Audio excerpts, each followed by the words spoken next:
Well, Chicago's population has declined for a fourth straight year. A large part of that has been the departure of black residents, more than 200,000 since the year 2000. And University of Chicago researchers say when you look deeper, the people who want to leave the most are black millennials. I sat down with a few to find out why that is. From the hustle and bustle of Chicago to the stillness and quiet of an Indianapolis cul-de-sac. Welcome to the suburbs. Former Chicagoan and Quincy, Illinois native Darius Norwood is enjoying being a first-time homeowner in Indiana's Franklin Township at just 25 years old. Really adulting it up. I am. It's a transition. I remember looking for apartments in Chicago, and they didn't have washer and dryers with them, so I couldn't see myself paying for extra for laundry. Darius says he left Chicago and moved here for a simple reason. It was cheaper. The cost of living, it didn't make sense with the goals I wanted to acquire in my life, so I wanted to honestly downsize to a smaller city. Honestly, up my assets and equity.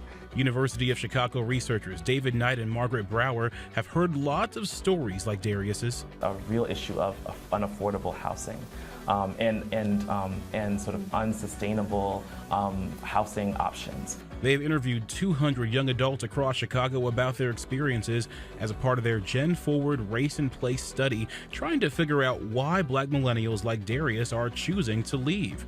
Nearly 1/3 of young adults of color they talked to said they saw themselves eventually moving away from Chicago. Young people of color are experiencing a city that puts before them many challenges to being successful and to moving forward with their lives as adults. If we can't get a good job, if we can't raise our families here, I'm going to leave. I'm going to go south.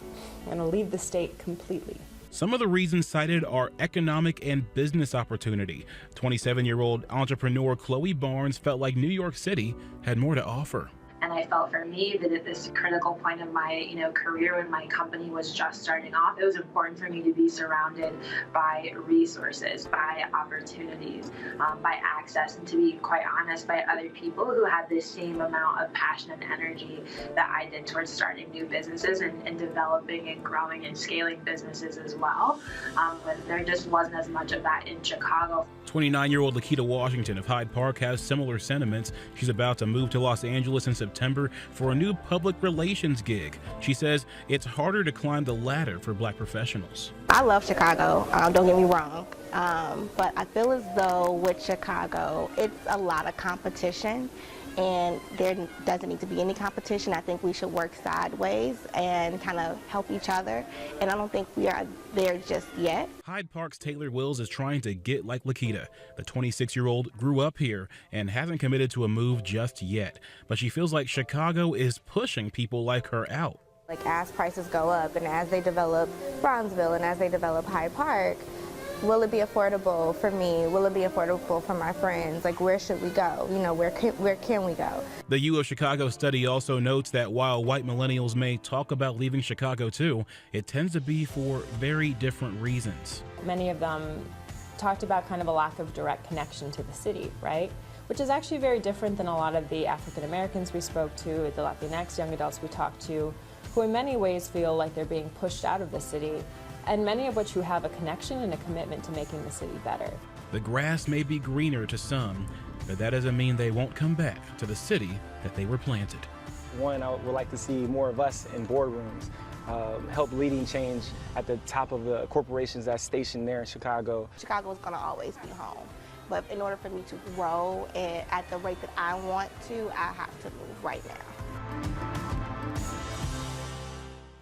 All right, so let's take a look at how the cost of living shakes out around the country. This comes from the Council for Community and Economic Research using NerdWallet and looking at income of $50,000 annually. Obviously, America's biggest cities are among its most expensive, but look at the suburb, Joliet, 18% cheaper, Indianapolis, 23% cheaper, wow. Detroit, 21% cheaper to live in. But then when you get to bigger cities, Los Angeles, it's 22% more expensive, DC, 33%, and then obviously Brooklyn, New York, 47%, and it gets higher as you get into Manhattan. So obviously cost is a big factor for a lot of these guys, but also the opportunities that are there is a big factor as well. Yeah, that's a really good story, Brandon. Thank you, I appreciate What that. are the things that you think need to happen to make Black millennials want to stay in Chicago? Well, I think some of the things that were suggested in the study were actually having more political representation. So one thing millennials talked about a lot was that nearly all African Americans and Latinx and Asian American young adults felt like they did not have politicians listening to them, whereas it was the opposite for white millennials. So they suggest actually getting young people involved in the political process and the policy decisions. And so that'd probably be a big step forward. Feeling more empowered. This really hits home for me because obviously I'm a Black millennial. I'm from Chicago. I'm from the South Side, and I have left. I left for college, and then I was gone about 5, 6 more years, and then coming back, there are like none of my friends that live here, and we're all from here and went to high school here. Our families are still here. But as a young Black millennial, you know, a lot of my friends, they don't feel welcome in this city. It's like that cultural impact of a lot of the issues that are going on in addition to the finances. Did you hear anybody specifically talk about that? Yeah, it's interesting how you they're bring that up. treated in Chicago. Well, yeah, it's interesting you bring that up. One of the things that we didn't get to talk about in the piece, but is really a big factor, is gentrification. Coming back to a city you don't recognize. I can relate to that growing up in Cincinnati, Ohio, and I know, Jordan, you can relate too. The city's changed completely. I grew up in an area of Cincinnati that was lower income and didn't have a lot of opportunity and businesses, but I still had good memories, and those businesses they're gone now, right? So I think when you look at Chicago, that's what a lot of these young people are reporting as well. They don't have that same familiarity with the places. And actually, this study found, eye-poppingly, that people of color who expressed a strong sense of neighborhood connection were more likely to stay or express they wanted to stay in Chicago for a long time, as opposed to those who said that they felt like they were getting more distant from the neighborhood they used to live in. Well, I think it's clear. Me and Brandon like to joke around and have a lot of fun, but in all seriousness, man, very good work on this one. And you can find him on social media if you have any questions, at Brandon Pope TV.